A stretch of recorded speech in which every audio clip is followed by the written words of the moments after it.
Hello everyone. As you can see, I have a keyword on the screen. It's called upgrade. And this is going to be the point of my whole presentation today, my whole lecture. It's really important to upgrade ourselves constantly, not just in work, but also in life. And I truly believe that upgrading our English is extremely important. So today I want to tell you a little bit about myself, and also I want to show you what my classes look like. All right, so let's start the adventure together, and I hope you'll have a good time. My name is Kay, and as you can see here, I've lived or traveled to more than 10 countries. I have about 14 years of teaching experience. It ranges from conversation, OPIC, business email, business English, a vast variety, exams, you name it, right? My goal ultimately is to help students expand and improve and upgrade their English skills. I really think that all Koreans have a basic knowledge of of English, and it's just a matter of taking what we know and practicing it. So I'm here to help you with that, all right? So let's just get right started into our activity for today. Here are the companies that I've worked with. And as you can see, there's quite a variety of different types of companies. And this has also really contributed to my style of teaching, because each company has their own set of skills, their own culture, their own needs and wants of English, right? So this has really benefited to me, and that's how I contribute to my class. Activity 1. Here you can see there's a word over there. It says mitigate. All right, so please follow me. Mitigate. Mitigate. At first I thought this word was investigate. It kind of sounded like a CIA, CSI, detective type of a word, but it actually means to relax, relieve, ease, alleviate, and kind of make something less severe, because, hey, making something less severe is quite important, right? So for this word, I like to use this word when I express my stress, and if I want to kind of find ways to get rid of my stress, I say, I wonder how I can mitigate my stress. I wonder how I can mitigate this pain in my neck. Okay, so here are the examples. The doctor gave me a prescription to mitigate the pain in my right shoulder. Do you ever feel that? Because I feel it all the time.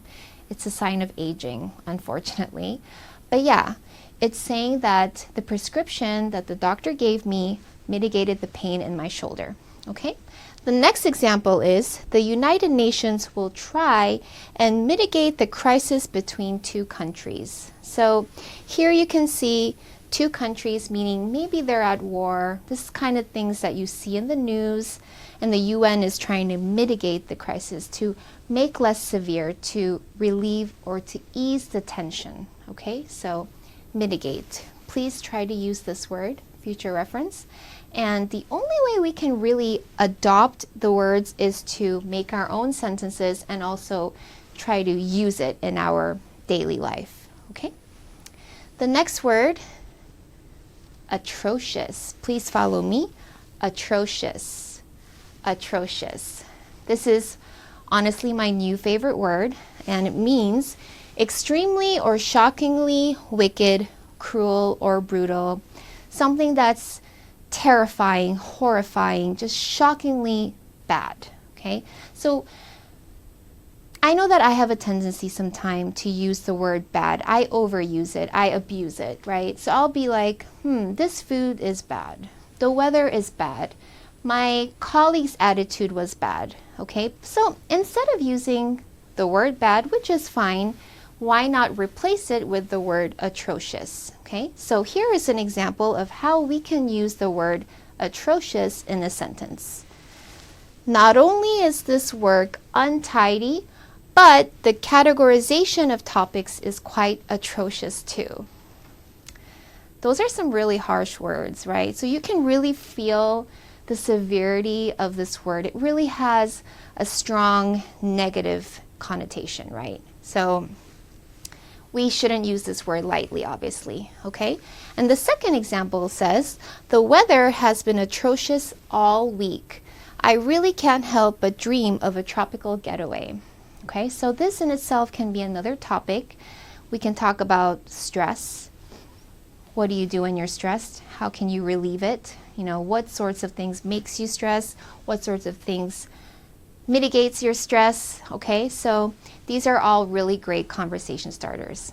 Okay, so moving on to our next activity. This is a little bit more fun, but I really need to get you to think creatively, think outside of the box. This is more opinion-based. So what I want you to do is I will say the first part of the sentence and you need to finish the sentence, okay? So here is an example. Life would be easier if one full day consisted of more than 24 hours. Wouldn't that be great if you had more than 24 hours in a day? I mean, just imagining that, I would do so much more. I would sleep more, I would maybe start a new hobby, I would study more, you know. We could do a lot of things with having more hours in a day, right? Another thing I wrote was, life would be easier if I was a billionaire. I mean, just imagining being a billionaire, of course, it follows and it comes with a lot of responsibilities, but just that in itself, life would be easier if I was a billionaire. How would your life be easier if you were a billionaire? What sorts of things would you do if you were a billionaire? So this is also a really great way to have a discussion. You can talk about the current billionaires that exist. What kind of companies do they run? What type of people are they? Bill Gates, you know, there's a lot of different people. So yeah, I want you to finish this sentence on your own when you have time.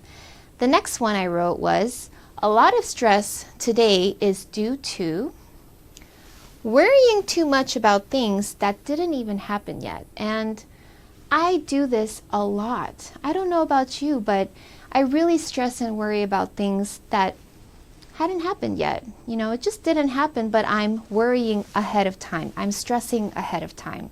And I'm really trying to break that habit. It's not easy, but I know eventually I'll get there.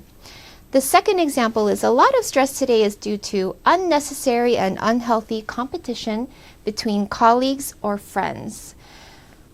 We know that Korea is introduced to stress at a very early age, and many of my students are parents, so we talk about the education system.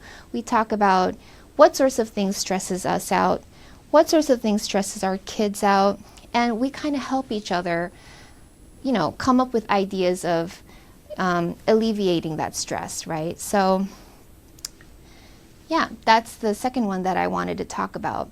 And I just wanted to emphasize a few important things. When you're speaking in English, I really want you to focus on pronunciation, as this is extremely important. We really need to know how to verbalize ourselves, and pronunciation is a really great way to present ourselves as being presentable, knowledgeable.